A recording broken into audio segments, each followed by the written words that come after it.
Hello students, आज हम लोग एसी करंट जो चैप्टर चल रहा था उसका रिमेनिंग जो पार्ट है उसके बारे में थोड़ा सा डिस्कस करेंगे। वो क्या है? Half power frequency. ठीक है, तो एसी सर्किट में पावर का एक्सप्रेशन क्या होता है वो हम लोग पहले ही देख चुके हैं, और हम लोग RLC जो सर्किट हम लोग पढ़ रहे थे उस केस में रेजोनेंस क्या होता है वो भी हम लोग पढ़ चुके हैं। तो उसको थोड़ा सा हम लोग रिकैप कर लेते हैं कि व्हाट इज़ रेजोनेंस। रेजोनेंस में क्या क्या होता है? रेजोनेंस वो कंडीशन है जिस कंडीशन में सर्किट में करंट मैक्सिमम जाता है, करंट मैक्सिमम फ्लो होता है और इम्पीडेंस मिनिमम हो जाता है। और हम लोग ऑलरेडी देख चुके हैं कि जो करंट है वो वोल्टेज बाय जेड होता है। It is not r, it is z कि combine effective resistance. It's not resistance, it is impedance. So v by z करने से करंट मिलता है, और जो जेड होता है, जो इम्पीडेंस का वैल्यू होता है, उसका वैल्यू ये होता है। और हम लोग यहाँ पे देखे थे कि जो इम्पीडेंस का वैल्यू है वो ओमेगा या फिर फ्रीक्वेंसी के साथ बदलता रहता है। तो कोई एक पर्टिकुलर स्पेशल फ्रीक्वेंसी होगा जहाँ पे ए टर्म जीरो हो सकता है, क्योंकि यहाँ पे समथिंग माइनस समथिंग है तो ए टर्म जीरो हो सकता है। तो ये जो पूरा चीज़ है जेड, इसका मिनिमम वैल्यू क्या होता है? आर होता है। कब होता है? जब ए टर्म जीरो हो जाता है। और उस केस में क्या होता है? इम्पीडेंस मिनिमम होता है तो करंट क्या होता है? मैक्सिमम होता है। तो वो जो केस होता है उसे हम लोग रेजोनेंस कहते हैं। तो रेजोनेंस में क्या क्या होता है? एक तो है इम्पीडेंस उसका मिनिमम हो जाता है, मतलब Z is equals to R हो जाता है, बाकी टर्म जीरो हो जाता है। यहाँ पे देखो Z equals to R, root over of R square मतलब आर हो जाएगा। करंट मैक्सिमम हो जाता है। करंट क्या हो जाता है? I nought equals to v nought by z, nought z, यहाँ पे जेड की जगह आर आ जाएगा क्योंकि जेड का वैल्यू मिनिमम हो गया और उसका वैल्यू क्या हो गया? आर। और उसका पावर जो पावर फैक्टर होता है कॉस फाई का वैल्यू जो पावर के एक्सप्रेशन में आता है उसका वैल्यू क्या है? आर बाई जेड होता है। मतलब यहाँ पे क्या हो जाएगा? कॉस फाई का वैल्यू क्या हो जाएगा? 1 हो जाएगा। और इस कंडीशन में क्या होगा? इस सर्किट प्योरली रेजिस्टिव सर्किट के तौर बिहेव करेंगे। Although it has 3 components, resistance, inductance and capacitance, but under a special condition, in resonance condition, it behaves like a resistance circuit, resistive circuit, as if there is no other things, only resistance is there। ठीक है, मतलब क्या हो रहा है? जो capacitance और inductance है उन दोनों आपस में कैंसिल आउट हो जा रहा है उसका इफेक्ट। मतलब यहाँ पे तीनों प्रेजेंट है लेकिन लग रहा है कि सिर्फ रेजिस्टेंस है और कुछ नहीं है, बाकी सब जीरो हो गया है, ऐसा लग रहा है। So it's behaves like a purely resistive circuit. और रेजोनेंस एंगुलर फ्रीक्वेंसी का फॉर्मूला क्या है? Omega is equals to 1/√LC, और उसको निकालना बहुत ही ईजी है। This must be equals to 0 कर दो, ओमेगा निकल जाएगा। हम लोग ये सब चीज़ देख चुके हैं। ठीक है, कई सारा इंपॉर्टेंट पॉइंट है, बहुत ही इंपॉर्टेंट। ठीक है, इसको ये ईच एंड एवरी पॉइंट हम लोग को पॉइंट वाइज अच्छे से समझना होगा। अब हम लोग देख लेते हैं कि पावर का एक्सप्रेशन जो हम लोग निकाले थे LCR सर्किट में, उसमें क्या बदलाव आएगा, क्या चेंज हो सकता है, देखते हैं। तो पावर का जो फॉर्मूला होता है, मतलब पावर का एवरेज। ठीक है, हम लोग इसको सिंपल पावर लिख सकते हैं, एवरेज देने की जरूरत नहीं है। एसी सर्किट में काम कर रहे हैं मतलब पावर मतलब एवरेज पावर ही लेना पड़ेगा। तो उसका वैल्यू क्या होता है हम लोग पहले ही देख चुके हैं, VRMS IRMS multiplied by cos phi. अब देखो VRMS की जगह हम लोग लिख सकते हैं V0/√2, इसको लिख सकते हैं I0/√2, और cos फाई की जगह क्या लिख सकते हैं? R/Z। ये हम लोग पहले ही देख चुके हैं। I0 की जगह हम लोग लिखेंगे, ये 2 मिला के हो गया 2, और I0 की जगह हम लोग लिखेंगे V0/Z। तो अल्टीमेटली क्या निकल गया फॉर्मूला? V0² R/2Z²। ये हो गया पावर का फॉर्मूला, कोई नया चीज़ नहीं है, वही चीज़ है, थोड़ा सा सिंप्लीफाई किया। अब यहाँ पे देखते हैं कि जो पावर है उसका ग्राफ कैसा होगा विथ फ्रीक्वेंसी। Z² करने से मतलब क्या होगा? R² plus omega L multiply by omega C उसका होल स्क्वायर, ये हो गया। ठीक है, ये है पावर का एक्सप्रेशन। तो यहाँ पे देखना होगा कि इसका ग्राफ कैसे बनेगा, वो हम लोग थोड़ा सा देख लेते हैं। यहाँ पे हम लोग देख सकते हैं कि पावर का जो एक्सप्रेशन है उसमें अगर हम लोग ओमेगा इक्वल्स टू 0 डालेंगे, मतलब स्टार्टिंग ओमेगा इक्वल्स टू 0 डालेंगे, तो यहाँ पे देखो ये 0 हो जाएगा, ये हो जाएगा इन्फिनिटी, तो पूरा चीज़ हो जाएगा इन्फिनिटी।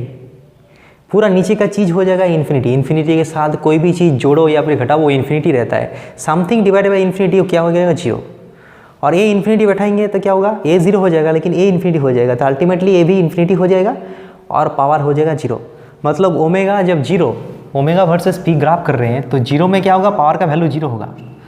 और इन्फिनिटी में मैं बहुत दूर जाएंगे, ओमेगा बढ़ाएंगे तो भी पावर का वैल्यू जीरो होगा।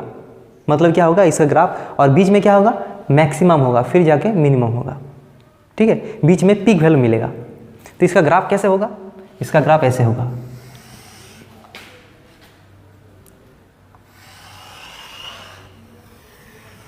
ऐसे करके जीरो होगा ओमेगा इन्फिनिटी में, तो हम लोग इसको जीरो से नहीं लगाएंगे, वो ऐसा चलता रहेगा, ऐसा ऐसा दिखाएंगे। ठीक है, क्योंकि हम लोग इन्फिनिटी पहुंच नहीं सकते तो ये भी जीरो नहीं पहुंच सकता, धीरे धीरे धीरे धीरे जीरो जाएगा इन्फिनिटी तक। तो ये हो गया इसका ग्राफ। ठीक है, अब क्या होगा, देखो ये जो फ्रीक्वेंसी है,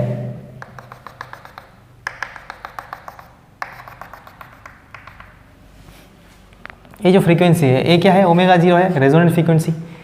क्योंकि रेजोनेंट फ्रीक्वेंसी में क्या होता है, करंट मैक्सिमम हो जाता है। और हम लोग यहाँ पे बोल सकते हैं कि हम लोग अगर इसको इन टर्म्स ऑफ करंट लिखेंगे तो पावर का वैल्यू क्या होता है, आई नॉट स्क्वायर आर, ऐसा टाइप कुछ होता है। मतलब आई जितना ज़्यादा होगा पावर भी मैक्सिमम होगा। तो आई नॉट का मैक्सिमम वैल्यू क्या होता है, कब होता है, जब omega equal to omega zero होता है। तो उस टाइम क्या होगा, पावर का वैल्यू क्या हो जाएगा, सर्किट का मैक्सिमम हो जाएगा। तो इसका वैल्यू क्या होगा, वो निकालते हैं। ये जो वैल्यू है ये तो पावर का वैल्यू है, इस जगह पे पावर का वैल्यू क्या होगा, यहाँ पे निकालते हैं। पी मैक्स कितना होगा बोलो, पी मैक्स।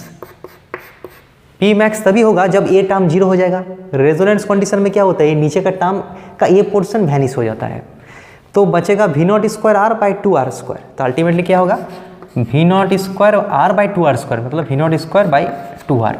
मतलब यहाँ पे जो पी मैक्स होगा, पी मैक्स, उसका वैल्यू क्या होगा, v not square by two r, यहाँ का पावर का वैल्यू। ठीक है, तो हम लोग देख सकते हैं कि यहाँ पे भी जीरो है, वहाँ पे भी जीरो है, लेकिन बीच में मैक्सिमम है। मैक्सिमम के दाएं तरफ जाएंगे तो भी घट जाएगा, बाएं तरफ जाएंगे तो भी घट जाएगा। अब कब जल्दी जल्दी घट जाएगा, लेकिन कितना जल्दी घट रहा है उसको कैलकुलेट करने के लिए हम लोग क्या करेंगे, हाफ पावर निकालेंगे कि इसका जो आधा पावर है, ये जो पावर मैक्सिमम के आधा होने में इसका कितना फ्रीक्वेंसी इधर जाना पड़ेगा, वो हम लोग निकालने वाले हैं। अच्छे से समझना पड़ेगा। बीच से अगर हम लोग दाएं तरफ जाएंगे या फिर बाएं तरफ जाएंगे तो हम लोग देख सकते हैं कि पावर का वैल्यू बहुत जल्दी घट जा रहा है, लेकिन अलग अलग सर्किट में अलग अलग तरीके से घटेगा। तो हम लोग चाहते हैं कि एक पर्टिकुलर सर्किट में उसका पावर का वैल्यू जो घट रहा है वो कितना तेज़ी से घट रहा है। तो उसके लिए हम लोग क्या करेंगे, हम लोग देखेंगे कि मैक्सिमम वैल्यू यहाँ पे है, ओमेगा जीरो पे है। ओमेगा जीरो के कितना दाएँ जाने से उसका वैल्यू हाफ हो जाए, आधा हो जाएगा। तो हम लोग एक आइडिया हो जाएगा कि कितना जल्दी वो आधा हो रहा है। तो हम लोग क्या करेंगे, इसका आधा वैल्यू मतलब इसका P max by two. P max by two कौन सा फ्रीक्वेंसी में होगा, ग्राफ वाइज यहाँ पे एक फ्रीक्वेंसी होगा, इसका नाम दे देते हैं ओमेगा 1 और इसका नाम देते हैं ओमेगा 2। ये दो फ्रीक्वेंसी हम लोग को निकालना है। इसको हम लोग क्या कहेंगे, half power frequency. The frequency eight which the power becomes half of the maximum value. जो फ्रीक्वेंसी में पावर का वैल्यू मैक्सिमम वैल्यू का आधा हो जाएगा तो उसको हम लोग हाफ पावर फ्रीक्वेंसी बोलते हैं। ठीक है, उसका मैक्सिमम पावर का होता है ओमेगा जीरो में, और थोड़ा सा दाएं ओमेगा 2 जाएंगे तो आधा हो जाएगा, और बाएं तरफ जाएंगे तो भी आधा हो जाएगा। लेकिन दोनों तो अलग अलग फ्रीक्वेंसी है, ये 50 होगा तो ये 70 होगा, तो ये कुछ अलग होगा 30 होगा, तो वो दो हम लोगों को निकालना होगा। ठीक है, the frequency eight which the power of the LCR circuit becomes half of the maximum power is known as half power frequency। तो हम लोग वो फ्रीक्वेंसी निकालने वाले हैं। तो देखते हैं यहाँ पे क्या होगा, हाफ पावर फ्रीक्वेंसी निकालना है, मतलब पावर का जो वैल्यू होगा वो क्या होगा, मैक्सिमम पावर का आधा हो जाएगा। एक कंडीशन में ओमेगा निकालना है, मतलब फ्रीक्वेंसी का वैल्यू निकालना है। तो पावर का फॉर्मूला क्या होता है बोलो, पावर का तो ये फॉर्मूला है वी नॉट स्क्वायर आर, यहाँ पे लिखते हैं V not square are by 2 into R square plus omega L minus 1 by omega सी उसका होल स्क्वायर। और दाएं तरफ पी मैक्स का वैल्यू क्या है, अभी निकाल लिया, V not square by 2 R, और यहाँ पर 4 आर हो जाएगा। तो यहाँ पे हम लोग देख सकते हैं कि V0 स्क्वायर कैंसिल हो जाएगा, ठीक है। और यहाँ पे अगर क्रॉस मल्टीप्लाई हम लोग करेंगे 2 कैंसिल हो जाएगा, cross multi 2 r square, so r square plus omega L minus 1 by omega सी उसका whole square equals to 2 multiply by r और आर स्क्वायर, मतलब क्या हो जाएगा omega L minus 1 by omega c whole square is equals to 2 minus r square, ठीक है। तो यहाँ पे अगर हम लोग इसका सॉल्यूशन निकालेंगे तो क्या हो जाएगा omega L minus 1 by omega C is equals to root over R square. Root over R square करने से क्या होगा प्लस माइनस आर, देखो रूट 9 करने से क्या होगा, हम लोग 3 लिखते हैं लेकिन वो एक्चुअल में 3 नहीं है, वो प्लस माइनस 3 है। तो यहाँ पे ओमेगा हम लोग एक एक्सप्रेशन निकल लिया। अब हम लोग देखेंगे कि ओमेगा का क्या क्या वैल्यू निकलने वाले हैं।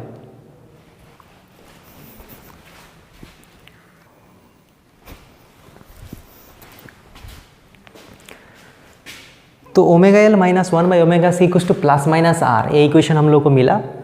इसको हम लोग क्या करेंगे, एक बार प्लस आर पकड़ के कैलकुलेशन करेंगे, omega L minus 1 by omega C equals to plus R and this is equals to minus R. इसको थोड़ा सा सिंप्लीफाई करेंगे, इसको सिंप्लीफाई करेंगे, यहाँ पे एक इक्वेशन आया, यहाँ पे एक इक्वेशन आया, 2 इक्वेशन मिला और दोनों ही क्या है क्वाड्रेटिक इक्वेशंस है।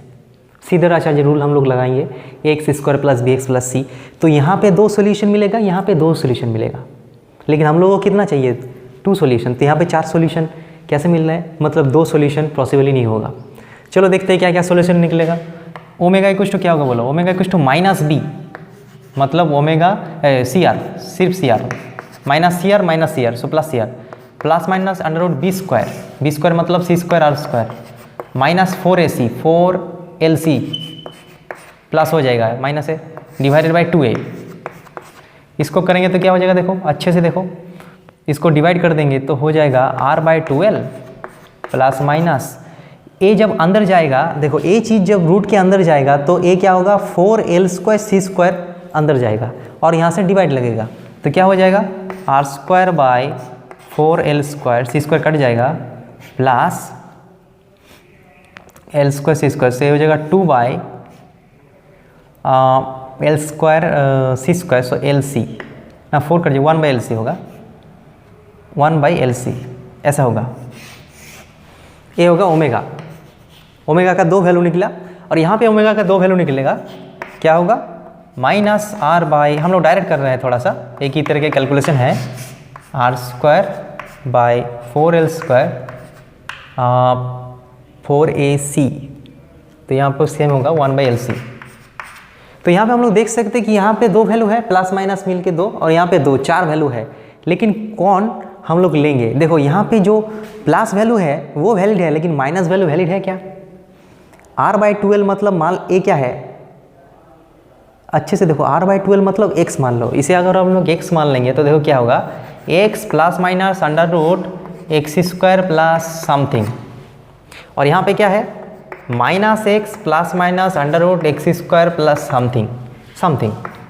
अब बोलो ये जो वैल्यू है यहाँ पे देखो 3 है और यहाँ पे देखो एक्स स्क्वायर है, मतलब यहाँ पे 3 है और यहाँ पे 3 का स्क्वायर है, मतलब 9 प्लस एक 10 का रूट मतलब क्या होगा 3 से थोड़ा सा ज़्यादा होगा, तो 3 माइनस 3 से ज़्यादा मतलब ये नेगेटिव हो जा रहा है, तो नेगेटिव जो वैल्यू है माइनस वाला वैल्यू वो वैलिड ही नहीं होगा, क्योंकि फ्रीक्वेंसी कभी भी नेगेटिव नहीं हो सकता है।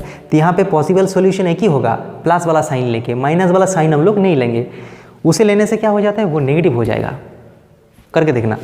तो यहाँ पे हम लोग बोल सकते हैं कि ओमेगा जो 2 वैल्यू ओमेगा का निकलेगा यहाँ पे, एक तो होगा r/12 plus root over R square plus 4l square plus 1 by LC, और यहाँ पे क्या होगा, यहाँ पे सिर्फ एक ही वैल्यू निकलेगा minus r/12 plus root over of R square by 4l square plus 1 by LC। तो यहाँ पे भी क्या हो जाएगा, यहाँ पे भी नेगेटिव वैल्यू नहीं आएगा, नेगेटिव बैठाने से क्या हो जाएगा, ये पूरा चीज़ नेगेटिव होगा और नेगेटिव पॉसिबल नहीं है, ए भी पॉजिटिव है ए भी पॉजिटिव है।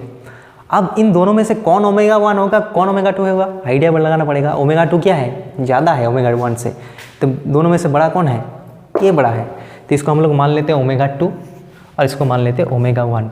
तो ये हम लोग का एक फ्रीक्वेंसी निकल गया हाफ पावर फ्रीक्वेंसी, ये एक हाफ पावर फ्रीक्वेंसी मिल गया। अल्टीमेटली 4 आंसर निकला, लेकिन out of 4 there are 2 impossible solutions. frequency cannot be negative, so negative values of frequency is eliminated, so only we take positive values. Okay तो हम लोग एक omega 1 लिया और एक ओमेगा 2 लिया, ठीक है। तो हम लोगों को क्या हुआ, हाफ पावर फ्रीक्वेंसी मिल गया। अब यहाँ पे देखना होगा कि ओमेगा 1 और ओमेगा 2 में कितना गैप है, मतलब कितना गैप है, जो हाफ पावर फ्रीक्वेंसी है उसका गैप कितना है, उसको हम लोग निकाल लेते हैं।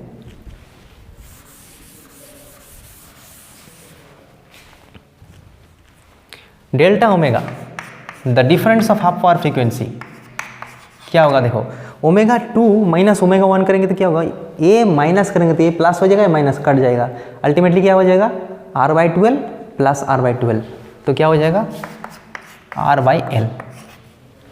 और ये जो गैप है इसे हम लोग क्या बोलते हैं, इसे बोलते हैं बैंडविड्थ।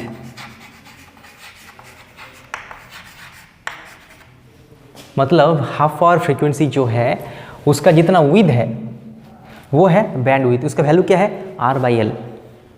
ओके, और ये चीज़ बहुत ही इंपॉर्टेंट है। क्यों इंपॉर्टेंट है ये चीज़, अब बोलो यहाँ पे रेजोनेंस का मतलब क्या है। रेजोनेंस जो आइडियल रेजोनेंस होता है वहाँ पे क्या होना चाहिए, वहाँ पे ऐसा होना चाहिए कि यहाँ पे पावर यहाँ पे मैक्सिमम हो जाए, फिर यहाँ पे 0 हो जाए, मतलब सिर्फ रेजोनेंस फ्रीक्वेंसी में पावर मैक्सिमम हो जाए और रेजोनेंस फ्रीक्वेंसी दाएं तरफ पूरा 0, यहाँ पे 0, ऐसा होना चाहिए आइडियल केस में। समझ में आ रहा है ना क्या बात कर रहा हूँ। और करंट अगर हम लोग करंट का ग्राफ बनाएंगे तो क्या होगा, करंट का वैल्यू ऐसा कांस्टेंट रहेगा, रेजोनेंस का टाइम में बहुत ही ज़्यादा होगा फिर 0 होगा, ये आइडियल रेजोनेंस है। लेकिन रियल लाइफ में ऐसा नहीं होता है, वो पहले से ही बढ़ना शुरू हो जाता है। तो हम लोग एक सर्किट का क्वालिटी अच्छा कब बताएंगे, जब उसका रेजोनेंस जो है, रेजोनेंस मतलब उसका अच्छा हो रहा है, मतलब एक पर्टिकुलर फ्रीक्वेंसी में मैक्सिमम आ रहा है और दाएं तरफ बाएं तरफ एकदम 0 आ रहा है, मतलब मिनिमम हो जा रहा है, लेकिन इसमें नहीं हो रहा है, तो उसका क्वालिटी कितना अच्छा होगा, इसका बैंडविड्थ जितना छोटा होगा, जितना ये पतला होगा, मतलब वो डेल्टा ओमेगा जितना कम होगा उतना ही हम लोग बोलेंगे कि सर्किट उतना ही ज़्यादा सुपीरियर है, मतलब वो एक पर्टिकुलर फ्रीक्वेंसी में ज़्यादा हो रहा है। इसका बैंडविड्थ क्या है, बहुत ही कम है, मतलब थोड़ा सा दाएं जाने से एकदम नीचे जा रहा है, थोड़ा सा बाएं जाने से नीचे जा रहा है, मतलब दूसरा फ्रीक्वेंसी में उसमें कोई चेंज नहीं, सिर्फ वही फ्रीक्वेंसी में मैक्सिमम हो रहा है, वही तो रेजोनेंस है। रेजोनेंस करके ही तो हम लोग रेडियो में चैनल लगाते हैं, रेडियो FM में क्या होता है, रेजोनेंस होता है, एक पर्टिकुलर फ्रीक्वेंसी जब मैच होता है तो वो हम लोग सुनाई देते हैं, और दाएं तरफ बाएं तरफ हम लोग सुनना नहीं है। लेकिन अगर ऐसा होगा तो उसका दाएं तरफ और बाएं तरफ दोनों तरफ ही क्या होगा, उसका रेजोनेंस का इफेक्ट पड़ेगा, ठीक है। तो उसमें क्या हो जाएगा, वो भी फ्रीक्वेंसी मिक्सअप हो जाएगा। तो this is bandwidth and very important factor in deciding the quality. Okay, होता है जिसका डेल्टा ओमेगा जितना कम उसका क्वालिटी उतना ही ज़्यादा, तो ये क्वालिटी डिटरमाइन करता है। लेकिन उसके लिए और एक फैक्टर हम लोग डिफाइन करेंगे जिसका नाम है क्वालिटी फैक्टर, सॉरी क्वालिटी तो लिखा है, क्वालिटी फैक्टर। क्वालिटी फैक्टर जो Q का वैल्यू होगा वो क्या है, delta omega by omega 0। Okay, यहाँ पे थोड़ा सा गलती हो गया, ये होगा कि ओमेगा 0 बाई डेल्टा ओमेगा। इसका मतलब क्या हुआ, इसका मतलब हो गया डेल्टा ओमेगा जितना छोटा क्वालिटी उतना ही ज़्यादा, मतलब उसका शार्पनेस ऑफ रेजोनेंस बहुत ही अच्छा हो रहा है। इसे हम लोग क्या कहते हैं, शार्पनेस ऑफ रेजोनेंस, मतलब जो जितना शार्प होगा उसका डेल्टा ओमेगा उतना ही छोटा होगा, और जो जितना शार्प नहीं होगा उसका डेल्टा ओमेगा उतना ही बड़ा होगा और उसका क्वालिटी उतना ही बोर होगा। मतलब वो रेजोनेंस फ्रीक्वेंसी में मैक्सिमम होता है और वो दाएं बाएं तरफ उसको 0 आने में, मतलब मिनिमम होने में बहुत टाइम लगता है, मतलब दूसरा फ्रीक्वेंसी भी ज़्यादा हो जाता है, मतलब वो आइडियल नहीं है, अच्छा नहीं है, ठीक है। तो क्वालिटी फैक्टर से ही डिटरमाइन होता है कि उसका शार्पनेस कितना ज़्यादा है, ठीक है। तो और एक टर्म यहाँ पे हम लोग को जानना पड़ेगा, शार्पनेस, शार्पनेस ऑफ रेजोनेंस। जितना क्वालिटी फैक्टर ज़्यादा उतना ही शार्प, क्वालिटी फैक्टर कम शार्पनेस भी मिनिमम। तो ऐसे हम लोग हाफ पावर फ्रीक्वेंसी डिटरमाइन करता है, ठीक है, बहुत ही इंपॉर्टेंट है। और जो हाफ पावर फ्रीक्वेंसी होता है उसका अगर हम लोग करंट वर्सेस फ्रीक्वेंसी का ग्राफ बनाएंगे तो वो कैसा होगा, सिमिलर टाइप का होगा, लेकिन वो ऐसा होगा, ऐसे करके ऐसा होगा, ऐसा, मतलब ये होगा मैक्सिमम फ्रीक्वेंसी ओमेगा नॉट में, और बाकी यहाँ पे जो वैल्यू होगा ए आई मैक्सिमम है आई नॉट मैक्सिमम है, तो ये होगा हाफ नहीं होगा, यहाँ पे क्या देखना पड़ेगा, यहाँ पे जैसे कि हाफ पावर फ्रीक्वेंसी, तो वहाँ पे क्या होगा 1/√2 टाइम्स, मतलब क्या होगा आई नॉट का मैक्स बाय √2। यहाँ पे हाफ नहीं करेंगे, √2 टाइम करेंगे, क्योंकि हाफ पावर फ्रीक्वेंसी मतलब जब मैक्सिमम पावर का आधा हो जाता है। और करंट के रिस्पेक्ट में सोचेंगे तो क्या होगा, मैक्सिमम करंट 1/√2 टाइम्स हो जाएगा, क्योंकि power is proportional to current square. So power आधा होगा मतलब करंट 1/√2 टाइम्स होगा। तो ऐसे हम लोग इसको डिटरमाइन कर सकते हैं। So let us have a look on A numerical problems. A 500 microhenry inductor and this picofarad capacitor and a 628 ohm resistor are connected to form a series RLC circuit. Find the resonance frequency and quality factors. Resonance frequency निकालना है और quality factor निकालना है। यहाँ पे जो दिया है एक R दिया है, कितना R का वैल्यू कितना है 628 ओम इसका वैल्यू है। जो इंडक्टेंस है उसका वैल्यू क्या है 500 माइक्रो हेनरी। सो इसको क्या करना है हेनरी में कन्वर्ट करना है, 10⁻⁻6 दे के गुना करने के बाद ये हेनरी में कन्वर्ट हो जाएगा। C का वैल्यू क्या है 80/π² पिकोफैराडे। पिकोफैराडे को फैराडे कैसे करेंगे 80/π² into 10⁻⁻12 faraday pico. Find the resonance frequency. तो रेजोनेंस फ्रीक्वेंसी का फॉर्मूला क्या होता है F इज इक्वल्स टू क्या होता है 1 ऐसे क्या होता है F इज इक्वल्स टू क्या होता है, देखो ओमेगा क्या होता है, omega equals to 1/√LC। Omega R resonance frequency या फिर ओमेगा नॉट 1/√LC, ये एंगुलर फ्रीक्वेंसी है। तो नॉर्मल फ्रीक्वेंसी कैसे निकलेगा, ओमेगा इक्वल्स टू क्या होता है 2πfR इज टू 1/√LC। तो यहाँ पे क्या हो जाएगा रेजोनेंस फ्रीक्वेंसी हो जाएगा 1/2π√LC। ठीक है, अब यहाँ पे क्या करना देखो 1/2π√LC। एल की जगह क्या ला लेंगे ए वाला, इसको देखो क्या लिख सकते हैं 5 × 10⁻⁻4 लिख सकते हैं। तो यहाँ पे लिखते हैं 5 × 10⁻⁻4। सी क्या लिख सकते हैं देखो यहाँ पे 8 × 10⁻11/π²। इसको रूट करना है, देखो इसको रूट करेंगे तो पाई एक निकल जाएगा, पाई कैंसिल हो जाएगा, तो अल्टीमेटली क्या निकलेगा हाफ। और यहाँ पे अंदर क्या हो जाएगा 40 मल्टीप्लाइड बाई 10⁻⁻15। अब देखो इसको क्या कह सकते हैं 4 × 10⁻⁻14। तो इसको रूट करेंगे तो क्या हो जाएगा देखो यहाँ पे 4 से 2 निकल जाएगा और -14 से -7। सो क्या हो जाएगा 1/4 × 10⁻7 रेजोनेंस फ्रीक्वेंसी। 1/4 मतलब क्या 0.25। सो 0.25 × 10⁻7 हर्ट्ज। ठीक है, इसको थोड़ा सा और कुछ कर सकते हो, इसको हम लोग कर देते हैं यहाँ पे 10⁻2.5 या फिर कर सकते हैं इसको 10⁻4 यहाँ पे मल्टीप्लाई कर देते हैं तो क्या हो जाएगा 2500 किलो हर्ट्ज, ऐसा भी लिख सकते हो। डिफरेंट स्टाइल में हम लोग लिख सकते हैं। अब क्या करना है क्वालिटी फैक्टर निकालना है। तो क्वालिटी फैक्टर का फॉर्मूला क्या है Δω/ω0। और Δω का वैल्यू हम लोग डिराइव कर लिए R/L। तो क्या हो जाएगा, सॉरी यहाँ पे गलत हो गया, ω0/Δω था, तो ω0 और Δω मतलब R/L, तो ω0 L/R इसका फॉर्मूला। यहाँ पे बैठा ω0 का वैल्यू क्या है, ω0 का मतलब ω0 मतलब ω/R 1/√LC। तो 1/√LC क्या होगा 1/4 यहाँ पे जो है 2 × 10⁻⁻7। सो 2 × 10⁻⁷। L तो है कितना 5 × 10⁻⁴ होगा हेनरी, और R मतलब 628 इतना। तो इसका वैल्यू कुछ एक अप्रोक्सीमेट वैल्यू इसका निकलेगा। कैलकुलेटर में इसका वैल्यू कैलकुलेट करना होगा, तो इसका वैल्यू लगभग आ जाएगा 12.5। इसका वैल्यू आ जाएगा 12.5 इसका वैल्यू आ जाएगा। ठीक है, तो ऐसे हम लोग न्यूमेरिकल प्रॉब्लम भी इजीली सॉल्व कर सकते हैं। So this is all about RLC circuit. बहुत ही एक इम्पॉर्टेंट टॉपिक, कई सारा क्वेश्चंस यहाँ से मिल जाता है।